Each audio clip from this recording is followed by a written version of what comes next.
These are my top favorite games of the year. Starting off with Space Jam: A New Legacy, the game.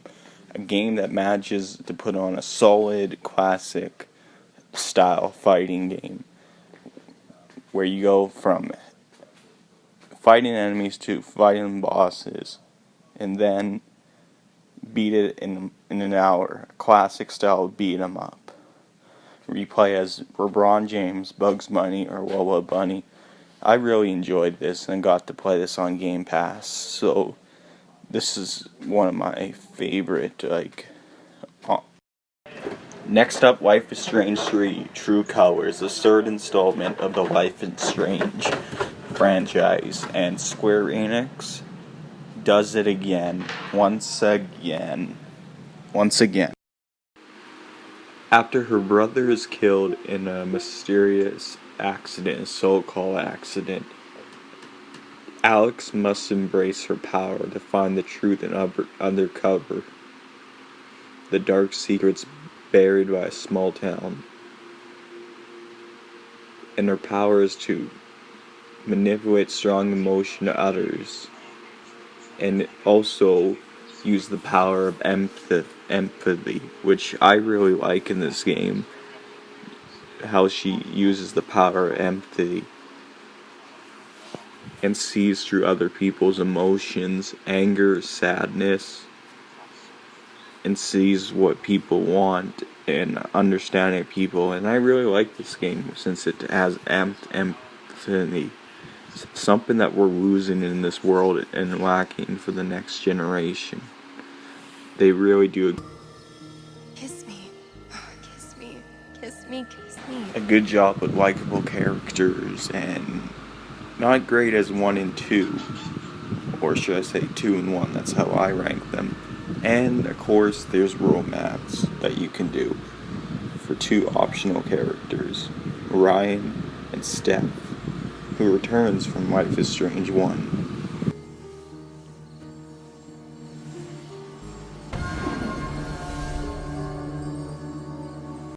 Next up, Psychonauts 2, and I have a lot to say. Quit picking on the new kid. We were all new once, in case you forgot. A really good platformer game with psychic powers and a story that's easy to understand, which I really enjoyed this story for a game that I didn't play the first one, and this is a long-awaited sequel. They recap you pretty good for players that had never played the first game before.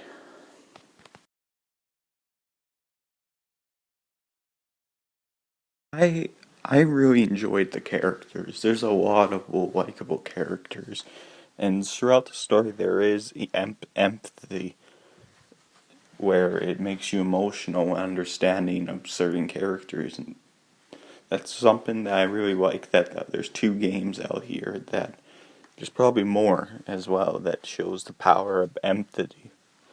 And I really enjoyed Raz as a character, I really did. And now I want to play the first one and do the story backwards. Play the first one, I mean. It's all because my favorite actress, Catherine Tamber, is the reason why I found out and why I wanted to play this game, because she was in it. Really good actress. And there's an important message at the end of the game. Know that there are flaws in our most venerated institutions, in our heroes, and in ourselves. We all make mistakes, and we all need help sometimes, but we all deserve a second chance. Next up, Halo Infinite. Starting with the multiplayer, I never played a Halo game in my life, so this was going to be a big risk for me. Plus, I didn't know what type of game Halo Infinite even was, but now I know it's an arena shooter, and boy, I love the multiplayer. I know I can't say it feels like classic Halo since I never played a Halo, but this is really good game. There's no creative class, no attachments for the guns. You just pick them up, find the grenades, and you start with 1 or 2 weapons, and you just play. The weapons are pretty balanced. Plus the modes are fun. Slayer, Oddball, stronghold, capture the flag, and you actually pick up the flag in this game and carry it, which I like so much. Another thing great about this game's multiplayer is that there's no jetpacks. Like, even though you can jump high, but there's no boost jump. And I really like the maps in this game, and it's all cosmetic. Another thing great about this game, it's free to play. So I can't complain about the microtransactions or the battle pass in this game, because the multiplayer is free to play. And then there's the other modes. There's Big Team Deathmatch, which has a bunch of vehicles like Capture the Flag, and a big amount of players. Makes it pretty fun, like really, really fun. And then there's also Total Control, which I really like, and this game actually fits for a futuristic shooter, like Titanfall, well, it's not like Titanfall, but you get what I mean, like a shooter that actually belongs in the future, unlike how Call of Duty went in the future. But overall, Halo's multiplayer is really good. I can't wait to see what more this adds. Next up, the campaign. Since I never played a Halo game, I only heard of Master Chief, the song that turned into a meme, and that's it, the song from the first game. But this wasn't the mission. The missions changed. They always do. Are you sure? Master Chief is back and he's fighting his most fearsome foe. And unlike all the old Halo games, this one's open world. It's full with activities, side quests, main missions. And the open world is really good for a first-person shooter game, and for a series that's never been first-person open world. As someone who never played the Halo series, Infinite feels like a soft reboot. Like, everything's canon, but it's, even though there's going to be confusing parts for people who never played Halo 5, Halo Infinite seemed like a really good, soft reboot story. I really enjoyed the story and getting to know Master Chief for the first time. If it wasn't for Call of Duty Vanguard, this game would be Shooter of the Year for me. I really enjoyed the fast-paced gameplay, the shooting mechanics, the fighting against enemies. What I like about this game is that almost everything in the campaign is in multiplayer. Well, except for the aliens and all of that. But everything almost. I really enjoyed the grappling hook, using it to get across, and to be also able to grab weapons from far away. I really enjoyed it. I also enjoyed the fast-paced gameplay shooting. Like, it was so much fun. And I even had struggles on normal difficulty. It was that good. Even though I was struggling, I was still having fun on Halo Infinite. It felt really good seeing Master Chief for the first time, like I said, and worrying about him, but also see that he has a human heart, that he's not this soldier that just knows fighting and war is all he knows. He has compassion, empathy, and so much more. Master Chief was a really good character.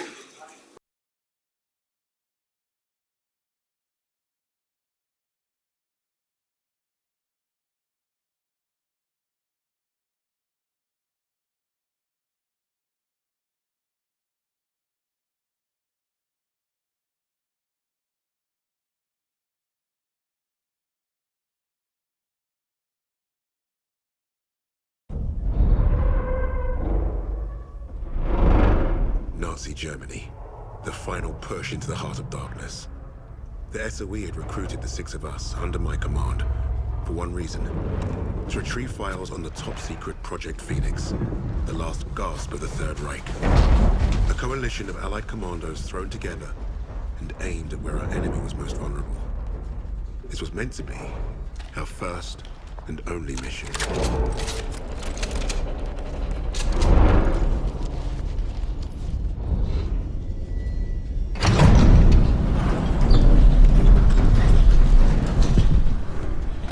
Next up, Call of Duty Vanguard, and as someone who hasn't purchased a Call of Duty game on release date or in the first week in a long time, since Infinite Warfare and Modern Warfare Remastered, I had strong faith in Vanguard after disappointments of Cold War and Modern Warfare 2019 reboots multiplayer. I know you're probably thinking, how can you be confident if you were disappointed? Well, Vanguard takes it back to World War II.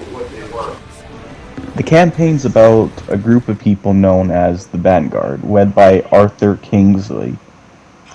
Vanguard features North Africa, Nazi Germany,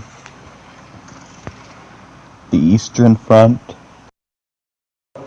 the Western Front, so it features multiple sides of the war. Vanguard manages to tell a really good campaign, even though it's not 100% historically accurate. Vanguard has a really good set of characters, Jesus Christ. especially by actress Laura Bailey, who does a good job as the Russian female soldier. This is on it.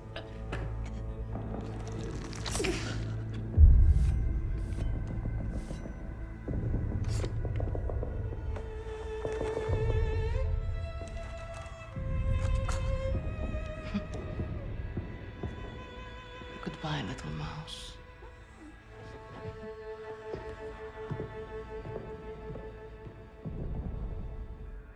Even though the campaign is not as dark as I expected, it still has some darkness to it. It's not as torn down as World War II was. It's not afraid to show symbols from the war, unlike how World War II was. The only thing I missed from World War II was Josh Duhamel's character, Lennox. That's the only character I wish that was in. And yes, I know his name's not Lennox. You know what I mean. The guy from World War II and the guy from Transformers. Whatever we do, though, we do it together. Freisinger is not leaving Berlin. Suppose me Lamingtons can wait. Wait.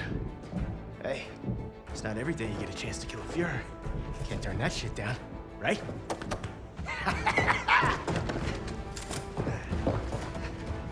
After you, Lady Nightingale. Just so you know, I still haven't ruled out killing you all.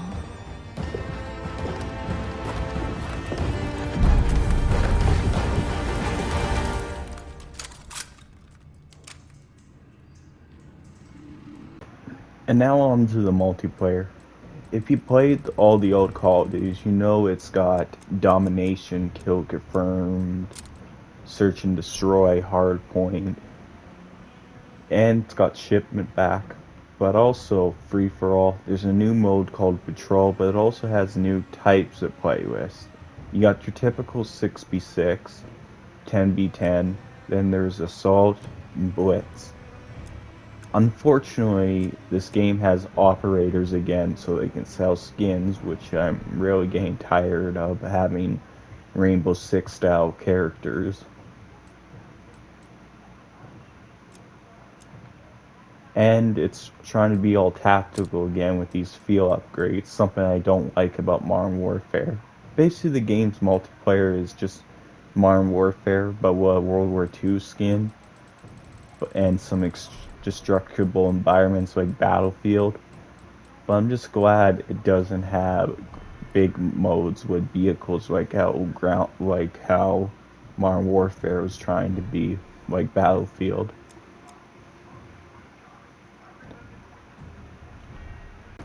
The zombies in... This is Kraft. We are on the offensive. Kill anything that moves. in this game are a huge disappointment. It's literally just Black Ops Cold War zombies, copy and paste, and there's no special characters that you play as like in the old classic COD zombies and man, it seems like I'm doing a review, but the zombies are way too easy if you start off with basically a normal weapon instead of a pistol first and work your way to it. The zombies in this game are just a disappointment. It doesn't feel like the zombies were better when you started with a pistol and you had characters that you got to know, and doing Easter eggs was fun with their reactions. Yes, the operators have reactions, but it's just not the same as normal zombies. Plus the rounds are way too slow in this game. But overall, Sledgehammer did tell a good story that was not even though historic accurate in the campaign. The multiplayer is okay. Zombies are a disappointment, but overall, this is Sledgehammer's best game to date. Next up, the Grand Theft Auto trilogy, which includes Vice City, GTA 3, and San Andreas. And as someone who's never played much of them and didn't have a PS2 or an Xbox original, I'm glad Rockstar published this and had Grove Street Games develop this remaster for a new generation of fans to play, even though they've had some bad bugs and a buggy launch.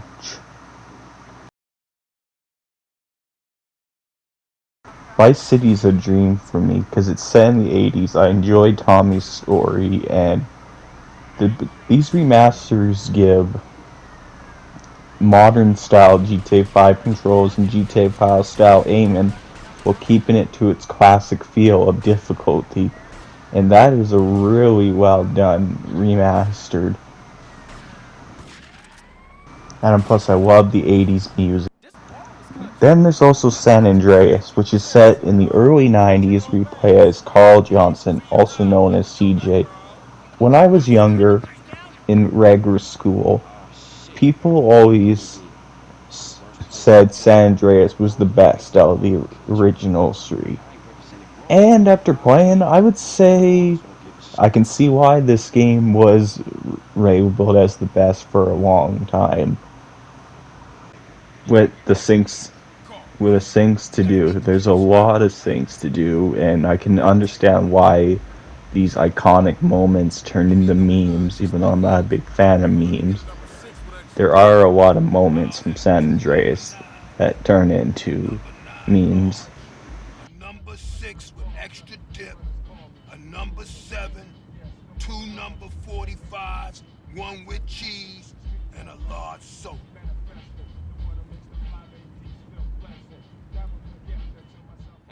After playing the full thing, I really enjoy the characters, something different, like from the hood.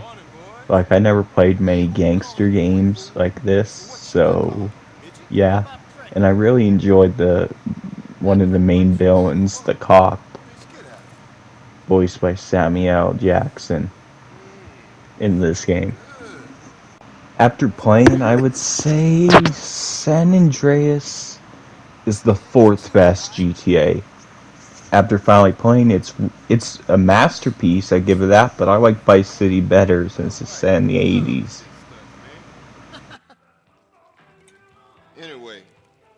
Then there's GTA 3, which started it all. I'm not gonna trash the game, but this one's the least my favorite, and not a big fan of a silent protagonist, but it is what it is, because this game came out way back then in 2001, so I'm not going to complain, but this is the least my favorite. But overall, it's one of the best remasters of the year, and one of the best games of the year, the GTA trilogy. How I rank them is Vice City, San Andreas, then GTA 3. And last but not least, the Elder Scrolls V Skyrim Remastered Anniversary 10-year edition. I just said it wrong, but what's there to say about Skyrim? It's just still had epic fantasy, role-playing adventure. Go where you want, be who you want. It's up to you. You can complete the main story first if you want, but you can complete the Civil War in Skyrim first, like, it doesn't matter. And their amazing 3 DLCs, Dawnguard, Dragonborn, are even fun to replay still to this day. Skyrim Anniversary Edition also adds new content for Creation Club, new quests, new potions, new weapons, new housing, new followers.